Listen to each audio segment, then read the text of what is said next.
tamin'ny 5 septambra teo a dia nilaza zay hoe mba ho fiarahamientana amin'ireo kandida rehetra zay nirotsaka zay nilaza fa hoe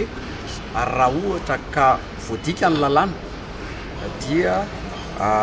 isotona ny candidature ny rehetra dia nanatanteraka an'izany zay androany tsy ny floraduel ny problème anay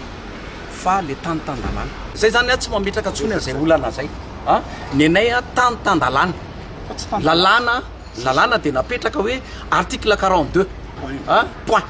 zay zany l'izy raha ohatra l izy ka midepasy an'izay a dia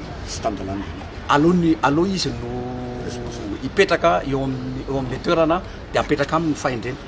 ny vahoaka malagasy eny amin'ny tsara ny vahoaka malagasy ny tompo amin'ny fahefana isorako manokana eto reo avana avy any Dilambato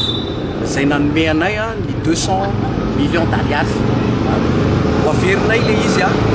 tsara manganay misy frais a satria avy any ivelany le volany dia misy frais le izy a dia ho ampinay zany izy mba hamerenana izy any amin'ny nandevana azy